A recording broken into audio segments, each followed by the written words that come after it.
Are electric cars actually cheaper in 2026? That sounds like a simple yes or no question, but the real answer is more interesting than most headlines make it seem. Because in 2026, electric cars are not automatically cheaper, and they are not automatically more expensive either. It depends on what kind of cost you are talking about. If you mean the sticker price on day one, many EVs are still more expensive than comparable gas cars. If you mean the cost to drive and maintain them over time, EVs often look much better. And if you include tax credits, incentives, charging habits, insurance, depreciation, and financing, the answer changes all over again. That is why so many car buyers feel confused right now. The EV market in 2026 is no longer just about technology, it is about math. Cox Automotive Inc. Let's start with the biggest issue first, upfront price. This is still where gas cars usually feel easier to justify. Recent market data shows new EV prices have been falling, but they are still higher on average than the broader new vehicle market. That means for many shoppers, the first number they see is still pushing them toward gas or hybrid options. And that matters because most people do not buy a car based on lifetime spreadsheets. They buy based on the monthly payment they think they can live with.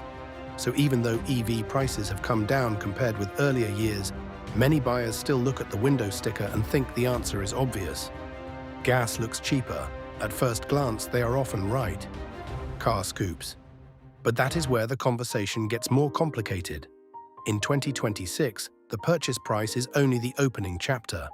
Once you actually own the vehicle, the economics can begin to shift. Electric cars usually cost less to fuel than gas cars cost to refuel. The Department of Energy and EPA fuel economy data continue to show that EV energy costs per mile are generally lower than gasoline costs per mile, especially for drivers who do most of their charging at home. On top of that, EVs have fewer moving parts, no oil changes, and less routine maintenance than internal combustion vehicles. So if your definition of cheaper means what comes out of your pocket every month after purchase, EVs can start looking much more attractive. Fuel economy. That is why the real question is not just, are EVs cheaper? The better question is, cheaper for whom? If you are someone who drives a lot, charges mostly at home, keeps your car for several years, and qualifies for incentives, an EV can absolutely beat a gas car financially. But if you do not qualify for incentives, if your insurance is high, if you depend heavily on public fast charging, or if you trade in vehicles quickly, the answer can flip the other way. In 2026, electric cars reward certain ownership patterns more than others. They are not a universal bargain, they are a targeted bargain. Tax credits make that gap even more dramatic. In 2026, the federal Clean Vehicle Credit can still be worth up to $7,500 for qualifying new vehicles. But eligibility rules remain strict and not every buyer or vehicle qualifies. That means two people shopping for what looks like the same EV category can have very different cost outcomes. One person may get meaningful incentives and suddenly the EV looks surprisingly competitive. Another may miss the credit entirely and see a much harder financial case. So when people say EVs are cheaper or EVs are not cheaper, they are often talking about totally different buying situations without realizing it. IRS. And then there is operating cost, which is where the EV argument used to feel strongest. For years, one of the clearest selling points was that electricity was dramatically cheaper than gasoline. That is still true in many cases, but the gap is not always as massive as it used to be. AAA's 2026 driving cost analysis notes that EVs still have lower fuel costs and lower maintenance costs, but they remain more expensive in overall ownership costs because categories like depreciation, insurance, fees, and financing still weigh heavily against them. In other words, driving an EV is often cheaper. Owning an EV is not always cheaper. That distinction matters a lot in 2026. AAA. This is where many buyers get tripped up. They hear that EVs are cheaper to run, and they assume that means the total cost picture is settled. But total ownership is more than energy. It includes how fast the car loses value, how expensive it is to insure, how much you paid to finance it, and what repair costs look like outside the routine maintenance category. A car can be cheaper every week and still end up more expensive over 5 years if the purchase price and depreciation hit hard enough. That is exactly why the EV debate in 2026 is not settled by one chart or one viral claim. There is also the charging question, which changes the economics more than many people expect. If you own a home, install a charger, and mostly plug in overnight, EV ownership can feel financially efficient and convenient. But if you live in an apartment, rely on public charging, or regularly need fast charging, your costs can rise and your convenience can fall. Public charging often costs more than home charging, and in some places the savings compared with gas narrow significantly.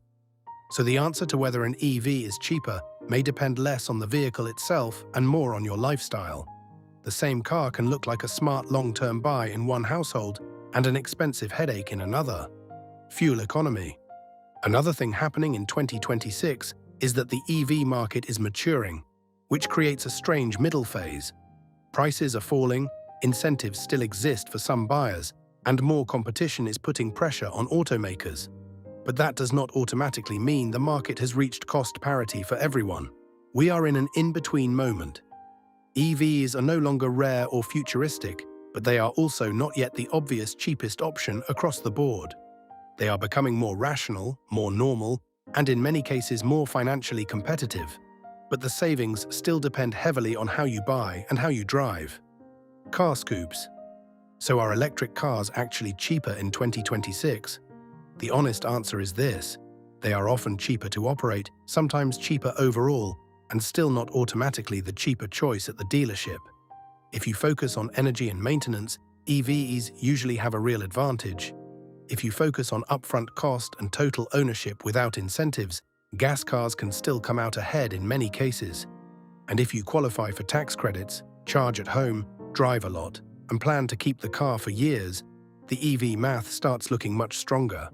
That is the real story. In 2026, electric cars are not cheap in the simple way people hoped they would be by now. But they are also not overpriced tech toys anymore. They sit in a more complicated place. The market has moved beyond hype, and now buyers have to think like accountants, not just drivers. So the question is no longer whether EVs are the future.